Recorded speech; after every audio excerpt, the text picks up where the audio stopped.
Dah. Assalamualaikum warahmatullahi wabarakatuh. Waalaikumsalam warahmatullahi wabarakatuh. Izin memperkenalkan diri, saya Arianti Putri Firdaus, tim 28694. Izin memaparkan terkait miskonsepsi dari sudut belah ketupat. Perlu diketahui teman-teman, masih banyak siswa dan orang-orang yang menganggap bahwa sudut dalam belah ketupat itu berbeda-beda. Nah, perlu diketahui sebelumnya pengertian dari sudut sendiri. Sudut adalah dalam geometri Euclid, sebuah sudut merupakan gambar yang dibentuk oleh dua sinar yang disebut juga sisi dari sudut berbagi titik yang sama yang disebut dengan puncak atau vertex dari sudut. Selain pengertian dari sudut, perlu juga diketahui pengertian dari belah ketupat tersendiri. Adapun pengertian dari belah ketupat adalah sebuah kurva tertutup di mana salah satu bangun datar yang tersusun atas 4 sisi yang sama panjang dan sudut yang berhadapan yang sama besar.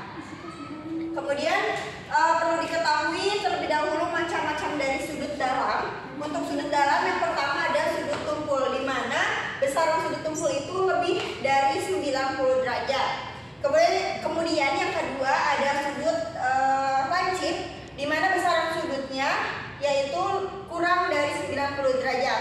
Dan yang terakhir ada sudut siku-siku, di mana besaran dari sudutnya, sudut dalamnya sebesar 90 derajat.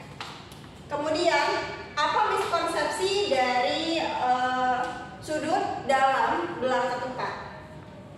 Nah, sebuah pertanyaan yang muncul, ada berapa banyak sudut dalam bangun di atas? Bisa ada yang jawab? Enggak tahu. 4 berapa ya? 4 Ada 2.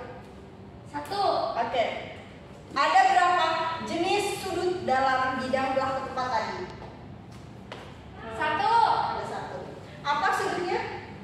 Lancip. Sudut lancip. Lanjut. Nah, sebagian besar sama halnya menjawab bahwa sudut dari belah ketupat berada di empat-empatnya merupakan sudut lancip. Keempat sudut dari belah ketupat merupakan sudut lancip. Namun nyatanya miskonsepsi tersebut masih salah dan harus diluruskan keberadaannya. Nah, begitu pula dengan survei yang saya bagikan kepada 10 orang siswa mulai dari kelas 3, 4, 5 dan juga siswa sekolah menengah terkait macam-macam sudut yang ada di dalam bidang belah ketupat. 50% menjawab sudut di dalam belah ketupat merupakan sudut lancip keempatnya.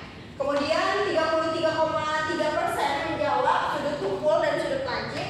Dan yang terakhir 16,7 menjawab bahwa keempat sudut dalam bidang belah ketupat merupakan sudut tumpul. Kemudian dari beberapa artikel yang saya baca, banyak siswa menganggap bahwa 4 besaran sudut yang ada di dalam belah ketupat sama besarnya dan keempatnya merupakan sudut lancip di dalam belah ketupat. Lantas sebetulnya bagaimana pelurusan dari miskonsepsi yang sudah saya bahas sebelumnya? Jadi di dalam belah ketupat ini, sudut dalam belah ketupat terdiri dari dua macam sudut, yaitu sudut tumpul dan sudut lancip. Di mana sudut yang berwarna merah ini, sudut dalam yang berwarna merah ini merupakan sudut lancip, di mana keduanya saling berhadapan dan sama besar. Kemudian untuk sudut di sebelah kanan dan kiri yang berwarna kuning, ini sudut dalamnya berbentuk sudut tumpul. Nah, besaran sudut yang berhadapan ini sama besar, yang merah sama besar dan yang kuning sama besar dengan jumlah 180. Nah, kemudian untuk etnomatematikanya saya akan ambil dengan bangunan Candi Borobudur, di mana pada celah Candi Borobudur lubang-lubang berbentuk belah ketupat. Nah, dengan mempelajari belah ketupat secara konkret, diharapkan miskonsepsi siswa terhadap sudut dalam belah ketupat